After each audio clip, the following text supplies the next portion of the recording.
Que la seule chose que j'ai refait, c'est ma poitrine et je l'assume, je suis la première à le dire. Oui, je refais ma poitrine. C'est dur de pas l'assumer. Ouais, oui, je suis d'accord. Mais voilà, j'ai refait que ça et les gens, ils sont tout le temps là à dire oui, elle a tout refait. Non, je suis née comme ça, j'ai un visage de poupée. Bah, grâce à Dieu, merci beaucoup, mais j'ai rien fait pour. C'est-à-dire sur le visage, vous n'avez rien touché? Rien du tout. J'ai mis des photos de moi petite sur internet et les gens ont, après avoir vu ces photos, ont réfléchi. Mais ça, c'est pas très grave à la limite, non? C'est pas très grave, mais tout le temps rajouter des tonnes et des tonnes.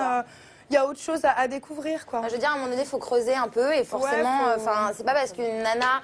Il y a aussi des choses, il y a peut-être des filles qui se sentent mal dans leur peau. Il y a des fois où ça vaut pas le coup de creuser, on trouve rien. Hein. Bien sûr, c'est le cas. Sur les gens de la télé-réalité en particulier. particulier. C'est une généralité, mais il y a non, c'est pour ça que j'ai dit il y a des fois.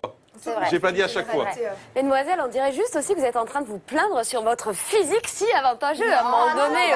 Non, du tout, mais ils me demandent ce qui me dérange, que les gens me rabâchent tout le temps. Bah, c'est la seule chose qui me rabâche parce que les gens me disent Nabila, on t'adore parce que t'es une fille qui t'assume. Et ça, c'est ma première qualité. Mais les gens me rabâchent tout le temps qu'est-ce que t'as refait. Et non, je n'ai rien refait à part ma poitrine.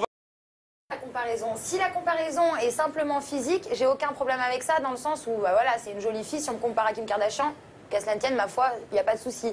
Le seul truc qui me dérange, c'est que je me suis pas fait connaître en faisant une sextape que j'ai balancée sur le web.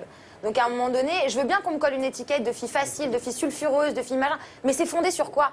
Qu'est-ce que j'ai fait moi dans Secret Story? Je me suis mise nue, j'ai couché avec quelqu'un. Qu'est-ce que j'ai fait de particulier pour qu'on me colle cette étiquette de nana facile, de nana sulfureuse qui a tout fait pour en arriver ici? Pas du tout. Enfin, je veux dire, à un moment donné, moi j'ai fait une télé-réalité, ça m'a servi de tremplin. Après, j'ai pas eu recours aux paparazzades, à tous ces trucs-là. Je pense que vous êtes bien placés pour le savoir. Je n'ai jamais appelé Closer ou qui que ce soit pour dire oui, bonjour, j'aimerais bien faire une paparazzade, s'il vous plaît, je suis en manque d'argent. Je n'ai jamais fait ça. J'ai voulu voir au long terme. Je me suis privée de certaines choses à un moment donné. Ils étaient tous en club en train de faire la fête, pump it up, bouteille de champagne et compagnie. Moi, je me suis privée. J'étais à la maison, j'ai travaillé et aujourd'hui, ça a payé.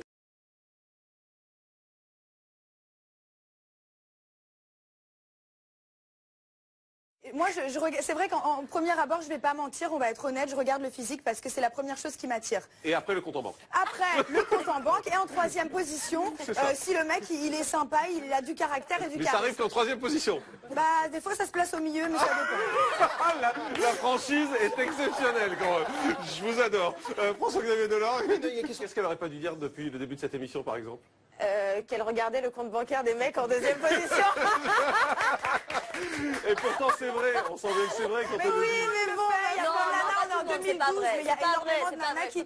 Il y a énormément de nanas qui regardent le compte en banque. Je suis désolée, un clochard du coin de la rue, vous n'allez pas aller le suivre. Oui, mais des filles qui pensent qu'elles peuvent pas réussir par elles-mêmes. Parce que moi, qui suis une nana qui bosse toute seule, je gagne largement bien ma vie. Je gagne bien ma vie. Mais j'ai pas non plus envie de sortir avec un clochard parce que je gagne bien ma vie. On sort avec un mec qui nous fait rêver, qui a des bonnes valeurs, mais qui a aussi quelques ronds dans le portefeuille. Je pense qu'il faut la débrancher. On va faire une pause de pub. On se retrouve dans un instant. Je m'occupe du micro.